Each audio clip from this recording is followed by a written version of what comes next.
Hello, and welcome to the video boss fight guide for the Scum and Villainy operation in Star Wars: The Old Republic.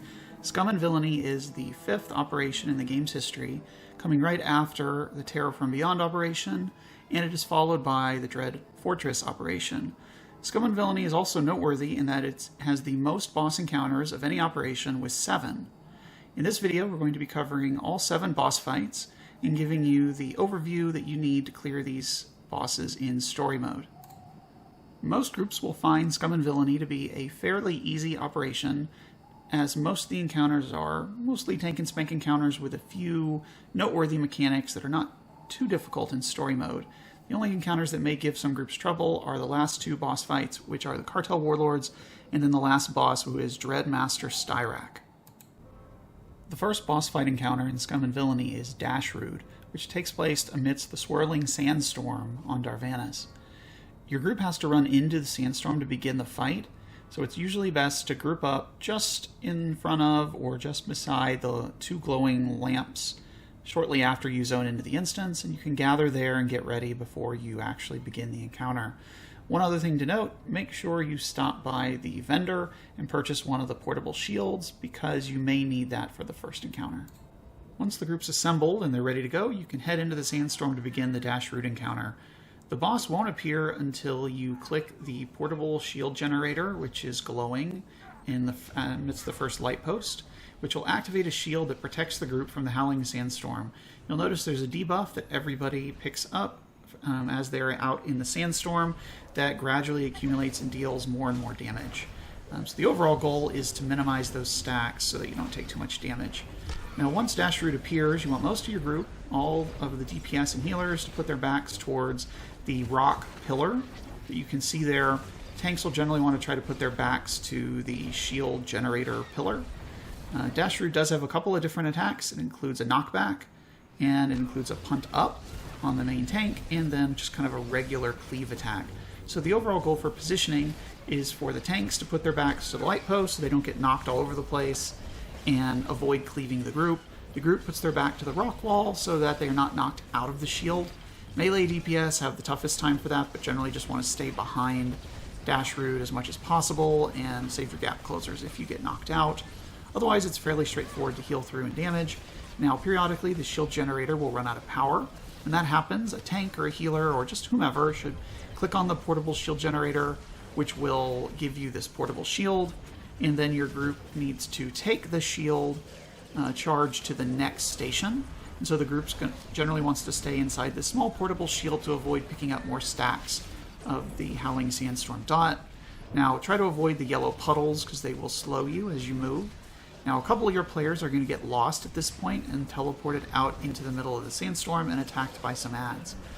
The damage there isn't too bad, so if that happens, use the personal environmental shield that you could purchase from the vendor, and then just run back to the group. The ads don't slow you in story mode, so there's no reason to mess with killing them until you've rejoined the group. You'll pick up some extra stacks, but the environmental shield should keep you safe. For the rest of the group, once you get to the next shield station, you plant the shield by clicking on the generator, which will then activate the much bigger shield, as you can see here. And then the group is just going to rinse and repeat those same mechanics for the rest of the fight, DPSing the boss in the big shield, and then moving the shield from station to station. There are only 4 stations, so if your DPS was somehow really slow, you could eventually run out of shields, and then you'd be left trying to kill the boss before the accumulated damage from the sandstorm overwhelms your healers. In story mode, this is a pretty easy DPS check, and so most groups might at most need 3 shields. Many groups will only need 2, and honestly, a lot of groups these days with Veteran's Edge only really need 1. One strategy I'm not showing in this video, but is very viable, is to keep the boss at the first station and DPS it until the shield runs out of power, and then just pick up the portable shield, but don't take the boss anywhere, and just stay in the portable shield and just burn the boss down. Here we went to 2 stations, and we're not going to go to a 3rd one because he's already about dead. That's pretty much it. Super easy first boss fight. Our next boss fight is Titan 6. Titan 6 is also a fairly straightforward boss that has a repeating cycle of mechanics. Now, when you first pull the boss, you're going to notice there are rocks around the room, which are going to be important to the boss's core mechanic. Now, after you engage the boss, he's going to go through a cycle of mechanics that are very, very predictable. So the first attack he's going to use is an attack called Lots of Missiles, which is going to deal proximity-based AoE damage to every player in the group. So when you see lots of missiles, it's important that all players spread out, as multiple players stacking on each other will then both take damage from each other's missile attack. So as long as you spread out, it's very easy to heal through.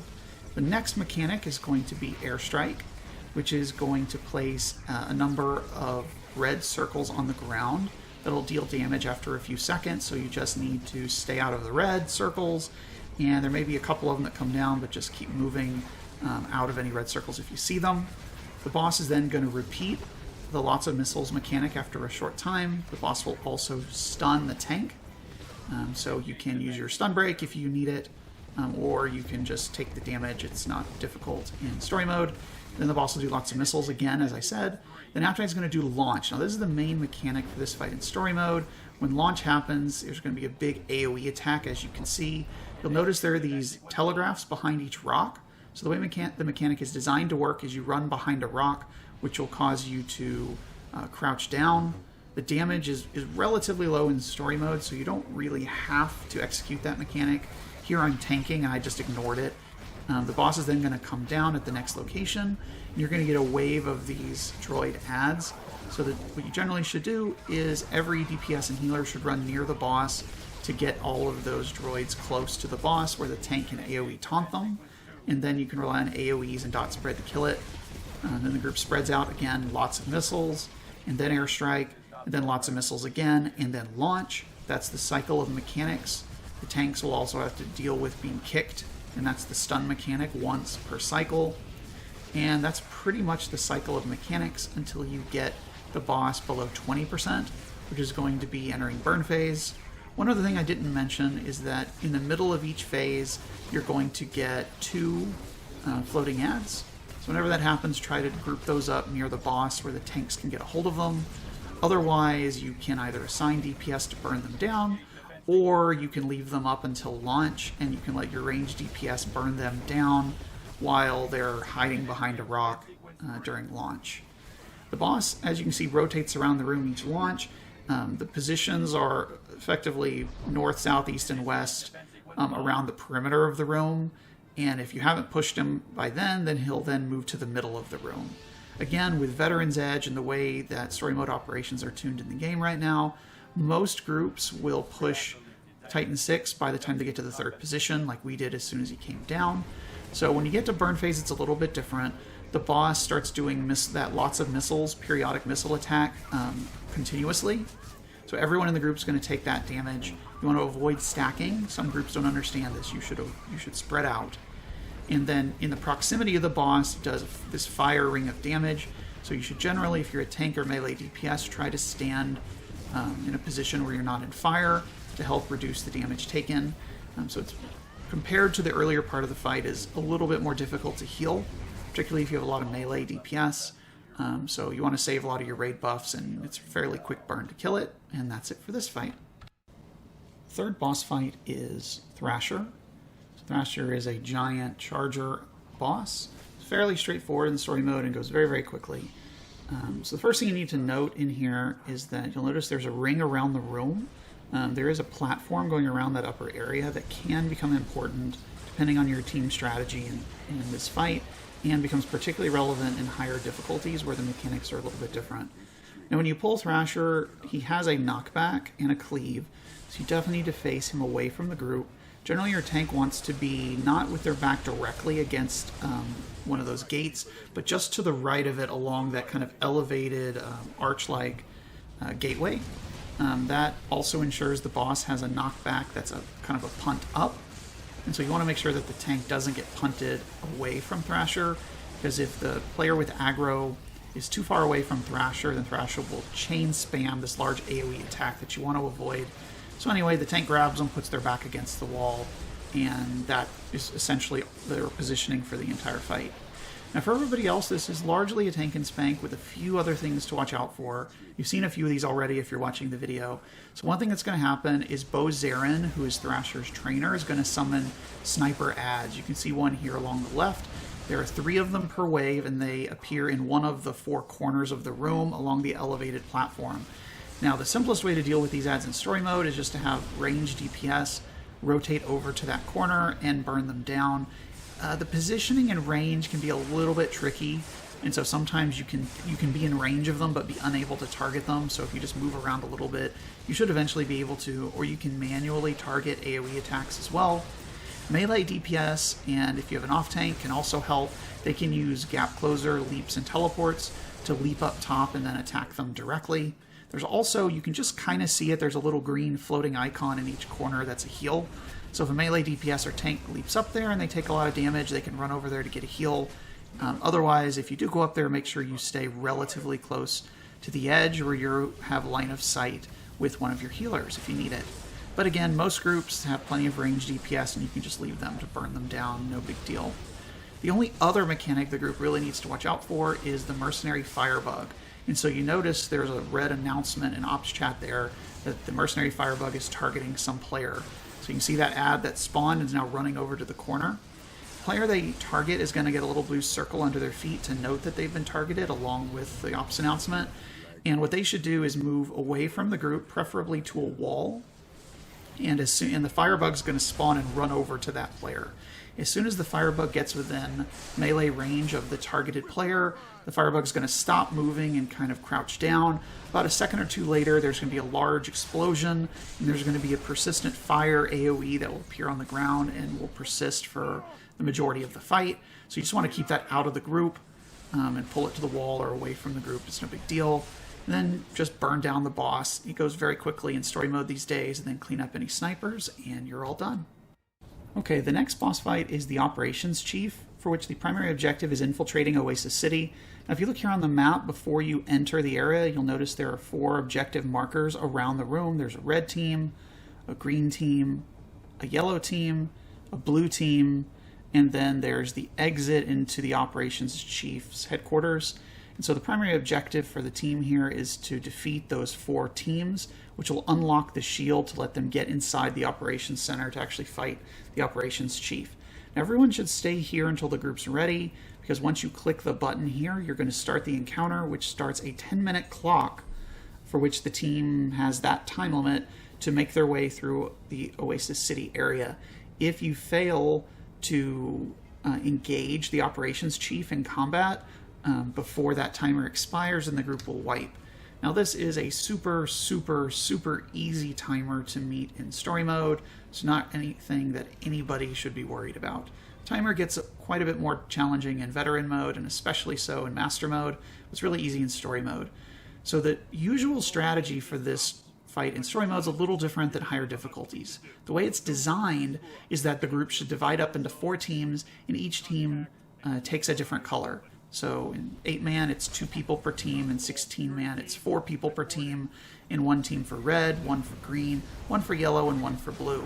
However, many expansions ago, this game's mechanics were changed a little bit for this fight in story mode, where there's no group size requirement.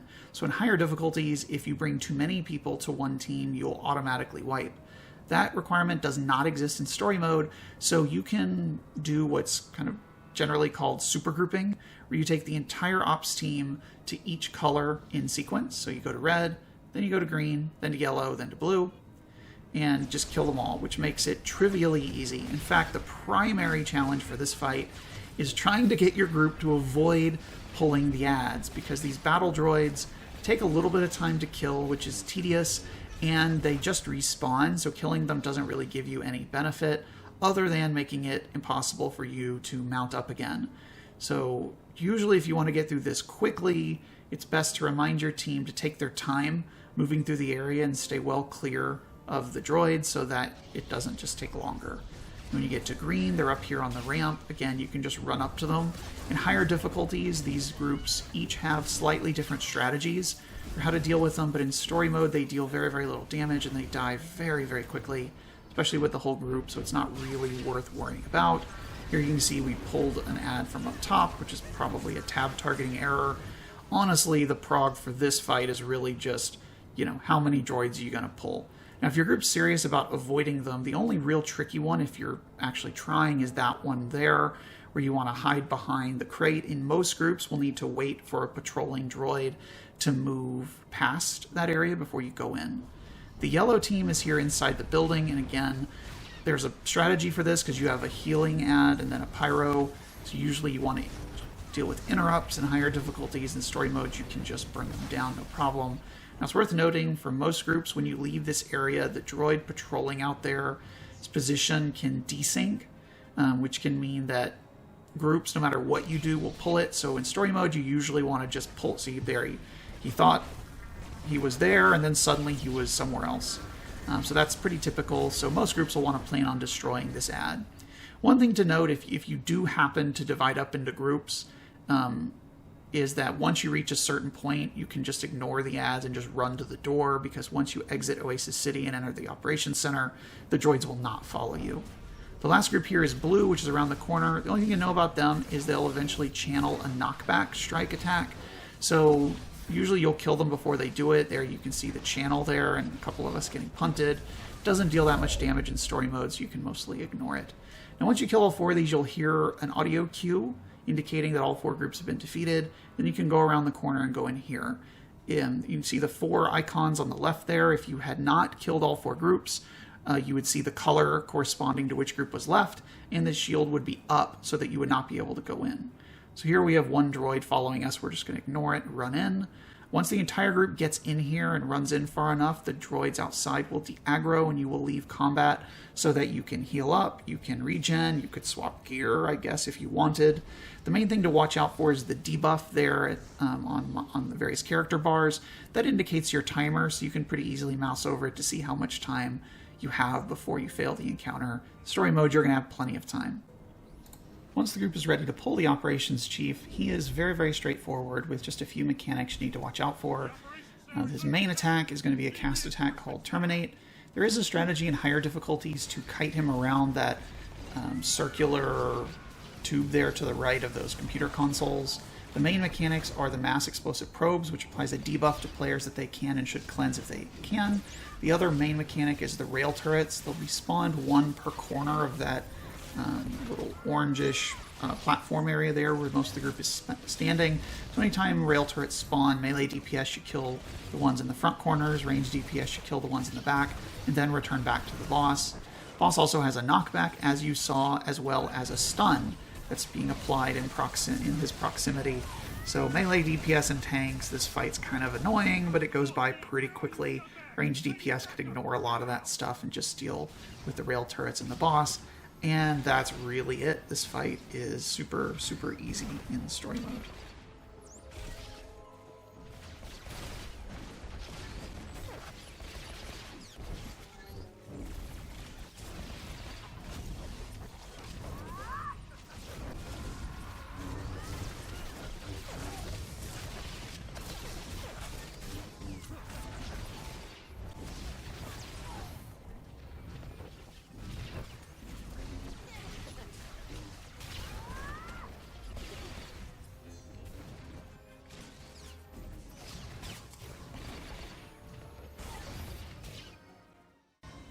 The next boss fight is Olok the Shadow, who is a puzzle boss encounter in Scum and Villainy. This one is very, very easy. It's also noteworthy because this boss has fewer differences in mechanics across Story, Veteran, and Master Mode of any boss fight. Now the main mechanic is, you'll notice there's an upstairs area and this downstairs area that has a 4x4 grid with a different robotic enemy at each platform. You'll notice also the boss is standing in front of a platform panel there that you can't really see. There's a little bit of a graphical desync, but is a 4x4 grid of yellow circles. The key mechanic for the fight is you're going to fight Olok up here, the wealthy buyer, and you're going to go through a cycle where you DPS the 2 ads and then kill the wealthy buyer in order to get a token. You'll notice the wealthy buyer has 8 stacks of this coin-looking buff, in order to then use those coins on the console to remove ads from down below. If that's not too confusing, let's now look at it in action. Once the group is ready to fight Olok, you'll begin the encounter. Just make sure that everyone's inside the room, as otherwise the door will shut behind you and they'll be trapped outside the room for the entire fight. So make sure you ready check and make sure you're in the room. Now, as soon as you begin the encounter, you're going to deal with 2 bodyguards who have shielded the boss. As you saw there, you have to defeat both of the bodyguards before the shield is removed and allows you to damage the wealthy buyer. Generally, we'll just want to group these up and then burn them down. Now, once the bodyguards are down, you'll then attack the wandering wealthy buyer. And once you get him low, he's going to disappear and give a credit token to 2 players. And you'll see the buffs in their bar. You're then going to want to use those tokens. Any purple icon only costs 1 token to remove the ad, which actually brings it up top to help you in attacking your enemies. A yellow token requires 2 tokens, so the first token you spend will turn the yellow icon red, and then using it a second time will then remove the icon and summon the droid. The way that corresponds is there are a recon and frontline droid, which are the floating droid and humanoid-looking droid down below, cost 1. They're purple. The assault and artillery droids, which are the much bigger ones, are yellow and cost 2 tokens. You're going to go through this cycle 4 times, where you're going to attack the bodyguards, and then the wealthy buyer, and then spend tokens, and then summon ads. And you're just going to rinse and repeat. The key thing is that the players that get tokens should move to the console and use their tokens before dealing with any mechanics, so you make sure you don't waste them. The general strategy for this fight in story mode is just to use all tokens on the purple, or for some players may look a little blue icons. That way you remove 8 ads from down below. Although you can do what you want. You can use all of them on yellow droids to remove 4 of the droids and bring them up top. Or some groups may, in order to avoid being bored down below, use none of the tokens at all. It doesn't really matter, as this fight is pretty trivial from both a DPS, tanking, and healing perspective. Now, the main thing to note is once you get the 4th wave and you push the boss the 4th time, he's not going to disappear. In this case, you just need to burn him all the way down and defeat him. When that happens, this upstairs area is going to be filled with poisonous gas. You need to head into the middle elevator, which was locked up until this point, and click on the button to teleport down below, and then move out of the elevator for the poison debuff to go away. There's no other way to remove the poison debuff. You have to go into the elevator, teleport down below, and then step out. Now, once you get down below, after a period of time, the shields are going to come down. Although if you want, there's a button to the right along the wall as you come out of the elevator that will move that process along and immediately trigger it, which is what we're going to do here in the force field controls. Now, the way that this downstairs mechanic is going to work is you can see there are 4 rows of 4 circles, and so those are going to unlock on a timer, and the group has a period of time to deal with all of the enemies in that row before the next row is unlocked. So the basic concept here is that your DPS has to be high enough to destroy that wave of ads before the next one unlocks, or you could be gradually overwhelmed. Now, in earlier iterations of the game, prior to Veteran's Edge and much, much earlier, this was a much less trivial check, particularly in higher difficulties. For groups nowadays, in really all difficulties, even in Master Mode, clearing this wave is relatively trivial, and so it kind of is boring, unfortunately. So we're just gonna skip ahead here. Once your group has killed all the ads, you'll have a short break, and then Olok the Shadow himself will finally appear down below right here. The group will fight him and basically go through a cycle of just a couple mechanics where you'll fight Olok in place. He'll then periodically stun nearby enemies, and then he'll also periodically stealth, and then he'll reappear at one of the positions along the 4x4 grid after just a couple of seconds. So you can see there, it's random which one he appears at. The group will then attack him. Another thing that will happen is an underworld arms trader and also a shady customer typically spawn each time he reappears, so it's usually a good idea to devote a few DPS and maybe your second tank to handle the underworld arms trader, burn him down. The shady customer is a little annoying because he also stealths out, but kill the ads and then just cycle through killing the boss, and it's just rinse and repeat this whole time. Really, really easy, and you'll have him down in no time.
Alright, now we're up to the 6th boss encounter, which is the Cartel Warlords. This one is a little bit trickier. You'll notice there are 4 bosses.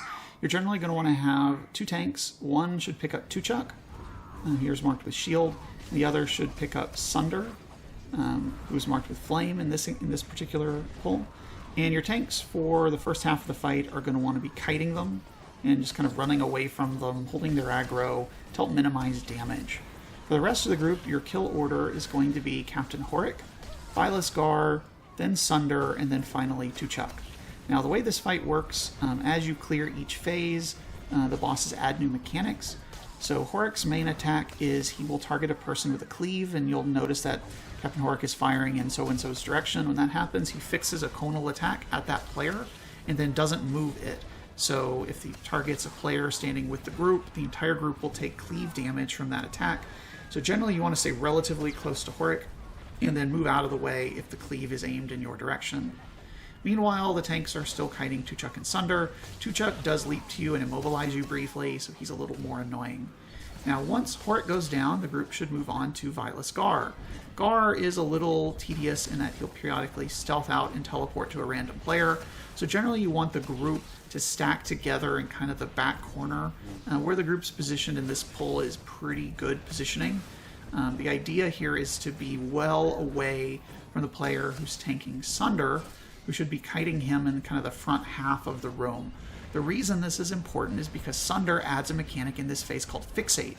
You'll see here, periodically Sunder will cast Fixate, and when the cast ends, whichever player is closest to him, he'll drop aggro and swap to them. It's as if they taunted him.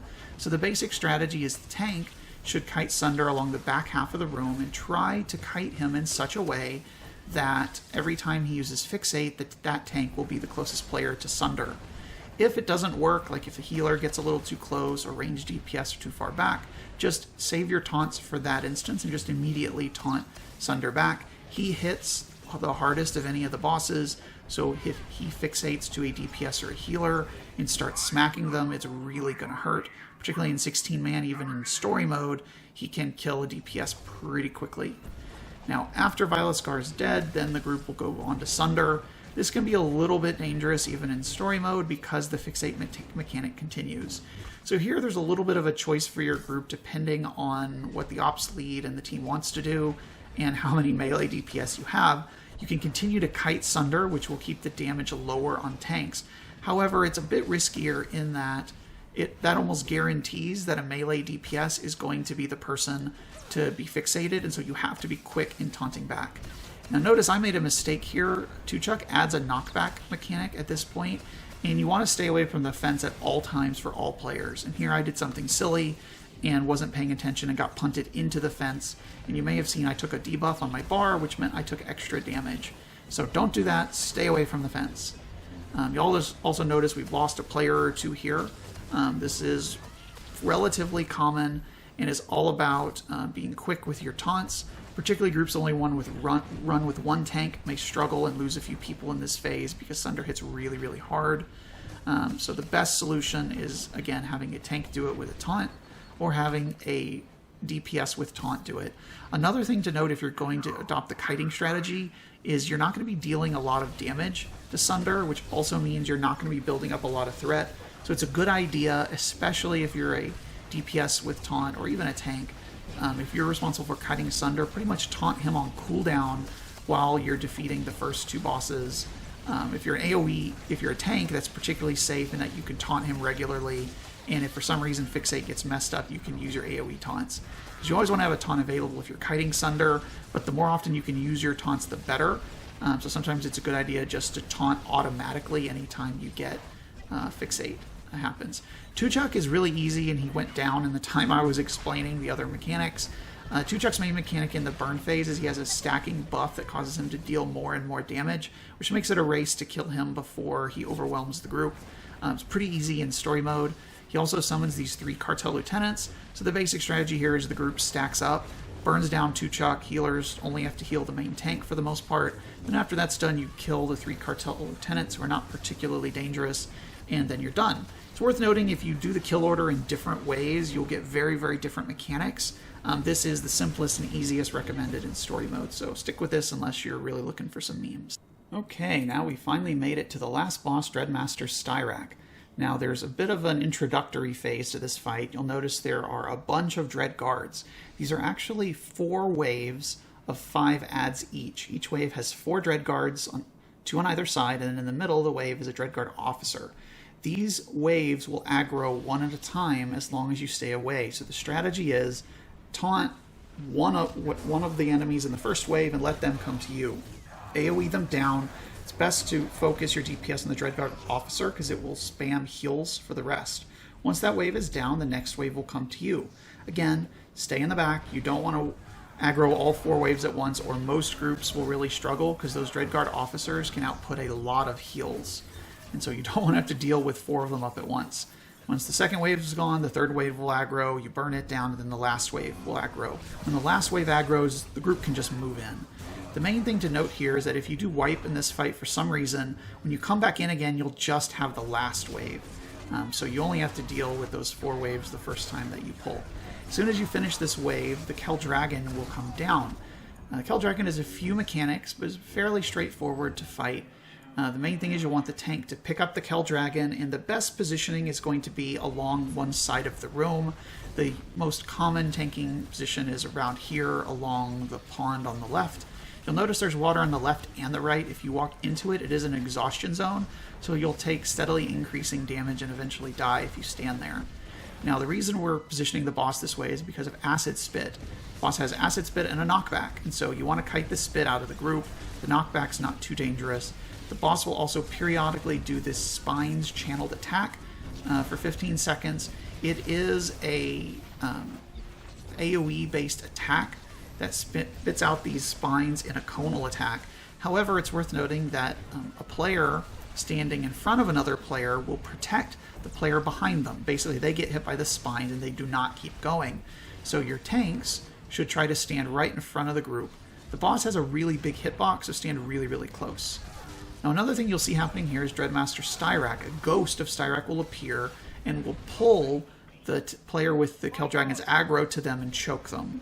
So the DPS should swap and kill the ghost, and depending on your group's composition, you can either tank swap or not. The Kel Dragon isn't super dangerous, so you don't have to. And you rinse and repeat those mechanics till the dragon's dead. It goes pretty quickly in story mode, as you can see. You'll then take some AoE damage, and then Styrak will come down. Now, Styrak is fairly dangerous in story mode if you're not careful. His main attack is that Thundering Blast you just saw, which is a cleave attack. So the simplest approach in story mode is to have the tank hold Styrak and face him in a certain direction. I usually prefer tanking him facing the throne, with everyone else standing on the entrance side. That way they avoid getting cleaved. The boss also has a throw attack. As you saw, he threw me into the water, so you usually tank swap. Then he starts the main mechanics. He'll start with Chained Manifestation, where he'll summon a big ghost, and the group has to destroy the big ghost while these 4 smaller ghosts slowly close in. If anyone crosses the lightning, you die, or if all of the ghosts reach the middle, then you wipe. Then Styrak will be down for a second and summon Lightning Manifestation. These are 4, in story mode, only 4 ghosts at the cardinal directions that the group should move to and burn down. They don't deal too much damage, and your coordination doesn't have to be super perfect, but ideally you want one person to be in melee range of each of them so they don't leap around. Once you kill all 4 of them, Styrak will come back down, and he'll do the same mechanics. He'll force pull the tank. He will use Thundering Blast, which is a cleave. He also has another attack called Nightmare, which he did earlier, but I couldn't quite get to it. So Nightmare Manifestation will teleport a randomly chosen player into a nightmare where they actually have to defeat one of their companions. It's typically the companion that is your romantic interest in the Chapter 1 to 3 vanilla story. So you'll repeat that. Nightmare Manifestation, a player goes into a nightmare. Chain Manifestation, where you stand directly underneath the big ghost and burn it down. And then Chain Manifestation, again, with Lightning Manifestation, that is, with the 4 ghosts. The DPS check in Chain Manifestation is pretty easy. It gets much more difficult in higher difficulties. The Lightning Manifestation is also fairly easy as well. Depending on your DPS, it can be desynced. A player just went into a nightmare during Lightning Manifestation, which is not really what's supposed to happen. But DPS is so high as the game's currently balanced in story mode, it's not uncommon for mechanics to break. This fight is kind of just a rinse and repeat fight. It gets much more difficult in higher difficulties because some of those mechanics are much more challenging. But otherwise, it's just rinse and repeat. Go into the nightmare, kill your companion, come back out, stack under the big ghost for chain manifestation, spread out and kill the little ghost for lightning manifestation, and then you're basically just rinsing and repeating until you get the boss down to around 18 or so percent. Once the team gets Styrak low enough, he will resurrect his Kel Dragon, then the team will have to defeat the Kel Dragon again, and then defeat Styrak. Kel Dragon gets healed up to full, but has a debuff causing it to take significantly more damage. All DPS should be on the Kel Dragon. Kel Dragon will apply an AoE attack that scales that does damage to the group, also does single target damage to the tank, and applies this yellow Shredding Claws debuff every 2 seconds. So it's not too difficult to heal through with defensives in story mode, but you can tank swap if the damage gets to be high. So here I'm taking a lot of damage, so I'm actually stealthing out. But otherwise, when you get to like 6-7 stacks is a good time to tank swap. Once the dragon's dead, you're going to deal with Styrak. And it's just a race to the finish. Styrak has a stun and a knockback. And if he knocks you back, he will try to hit you with a ranged attack that does a lot of damage and then leap to you. So generally, if you're the tank, you just want to try and use your taunts to hold his aggro as long as possible, and he goes down pretty quickly. Okay, that completes the story mode guide to Scum and Villainy. I hope this was helpful, albeit relatively quick, to give you everything you need to know to clear this operation. It's a fun operation, kind of lengthy, but it's also a good way to farm tech fragments or materials, since you do get more bosses, and it's a relatively straightforward operation. If you're looking for more information on Star Wars: The Old Republic, for operations guides or class guides, you can check out other videos on my channel, or you can go to my website, which is www.merlinswotor.com, which will be in the description. And thanks very much, and catch you later.